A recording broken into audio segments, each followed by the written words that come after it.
سوژه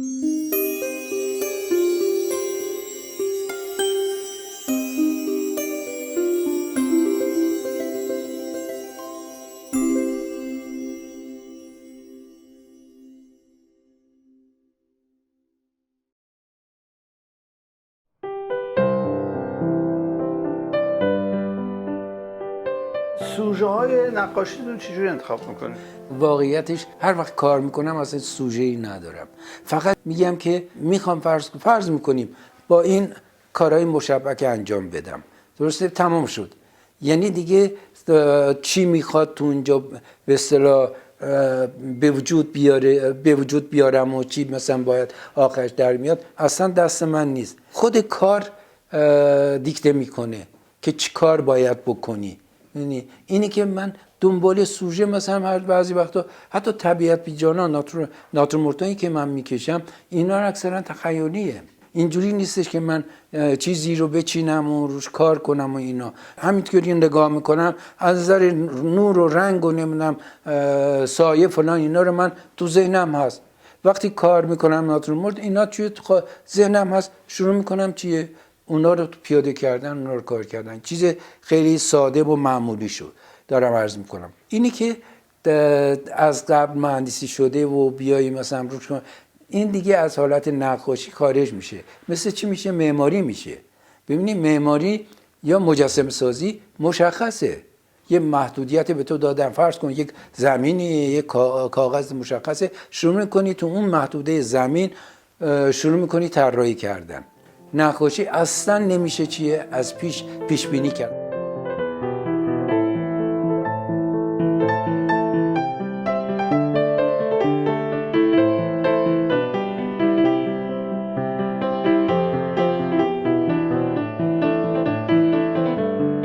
کاری که به اصطلاح میخوای کار کنی اون کادر مهمه. اون کادر رو تو باید چیه عناصر فرمی، عناصر مبانی رو باید از نظر کمپوزیشن و ترکیب بندی درست باشه، حرکت ها چجوری باشه. فرض کن یه فیگور رو داری به اصطلاح طراحی میکنی، این فیگور چجوری به اصطلاح تو کادر بکنجونی که از نظر ترکیب بندی به اصطلاح درست باشه. خطوطی که به اصطلاح استفاده میکنی در کنار خط فرض کن منحنی، خط عمودی میذاری، خط مایل میذاری، کجا باید بذاری، کجا خط و مایل مثلا حذف کنی. اینا در واقع خود کار، از عرض کردم خود کار میگه. بعد که اینا رو تمام شد، طرح آماده شد، یه ذره نگهمی داره، این یه ذره خودشو میگیره، چون یه مدت زمانی میخواد که سیمان خودشو بگیره. بعد از اینکه یه ذره خودشو گرفت، بعد شروع میکنیم چیه کنده کاری هم که تمام شد میذاریم چیه خوش بشه. البته مراحل داره دیگه، گفتم بستگی به خود کار. یه سری هستش که تا خیسه به اصطلاح رو اون موقع روش کار میکنم من.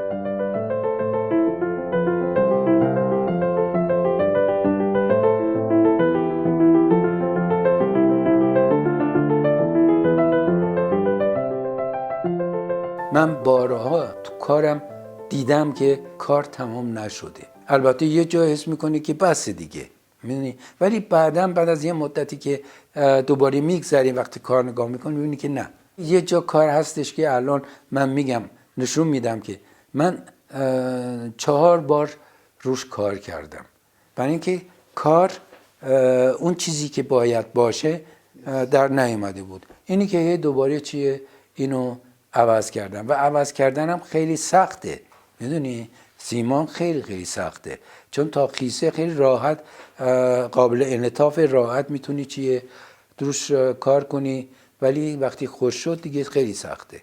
شده که وسط کار معطل باشین که و ندونین ادامهش کار باید بکنین؟ متاسفانه شده، بله شده. سطح کار وقتی کوچیکه خب بارها شده که من تخریبش میکنم، ولی وقتی کار بزرگه خیلی سخته. من یه کار دارم از وسطش ول کردم گذاشتم، همینطوری هستش، گوش میکنی، برای اینکه احساس کردم که دیگه نبایستی فعلا روی اون کار کنم.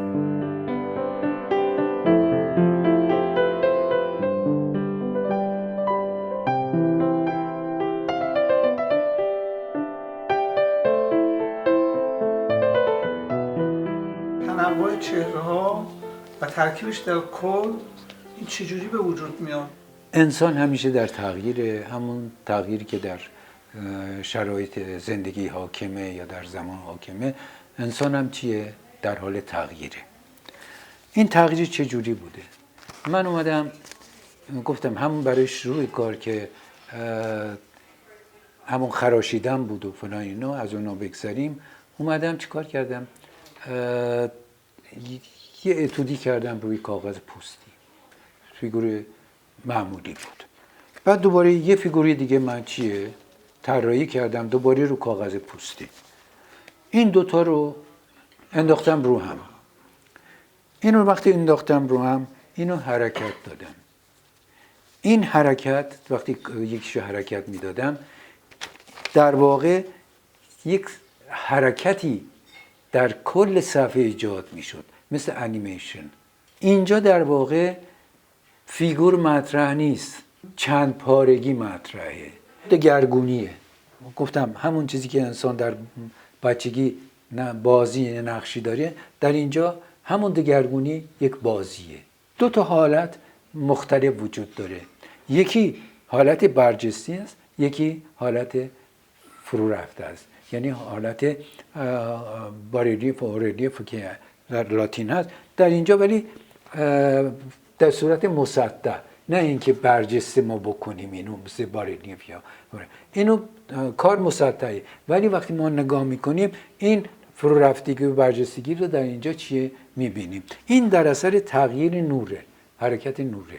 و این تاثیراتی که در اینجا من میبینم، از کردم بچی که بودم توی رودخونه که گفتم آب وقتی میومد و به اصطلاح مانداب مانم میموند و بعد از اینکه خشک میشد آفتاب میزد خوشا، خاک که رس بود شروع میکرد ترکیدن. ترک‌های مختلف که ایجاد میشد، این خاک چیه؟ یه بخشش بلند میشد. این ناشی از همون ذهنی چیزی که از اون دوران بچگی داشتم. حرکت خط به صورت خطوط یکیه، ولی از نظر رنگ گذاری به صورت سایه روشن، من اومدم چیه؟ یه طرف، این طرفو روشن کردم، این طرف تاریکه. این برجسته نشون میده، درسته؟ از نظر جهت نوره. اینجا نور عامله این کار. در اینجا اومدم چیکار کردم؟ برعکسش، از این ور نور رو دادم، از اون ور چیه؟ سایشه. و این چیه؟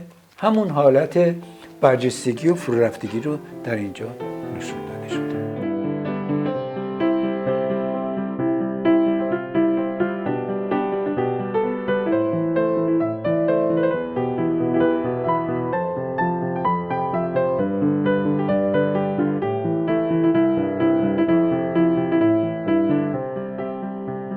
در کنار این رنگ میاد وسط که حالا از رنگ چه جوری ما استفاده کنیم. رنگ اومدم از چیزی که در مینیاتور قبلا کار کرده بودم ازش استفاده کردم، یا در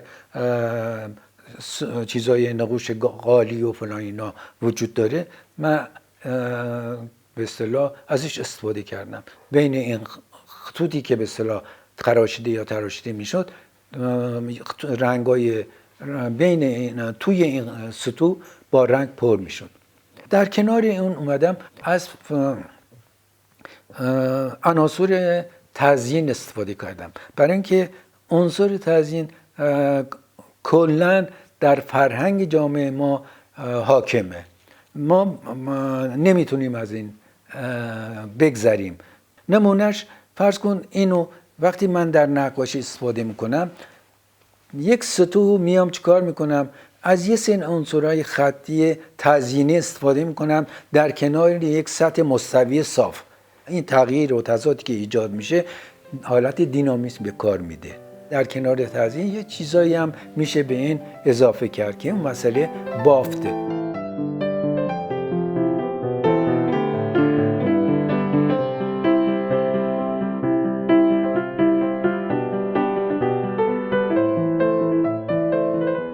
کدوم سبک هنری یا هنرمندی الهام بخش شما؟ ببینین تاثیرپذیری اوایل خیلی زیاد بود برای من، مخصوصا پیکاسو واقعا. چون من وقتی این آدم تاریخچه این آدم رو نگاه میکردم، واقعا از سن بچگیش واقعا که چی کار کرده، میبینم این آدم خیلی پرتحرکه. مقایسه میکردم با سالوادور دالی، با طرز تفکری که داشت این آدم در زمان جنگ هم چیه، کارشو ول نکرد، کار خودشو ادامه داد، تو آتلیه‌اش مشغول کار کردن بوده.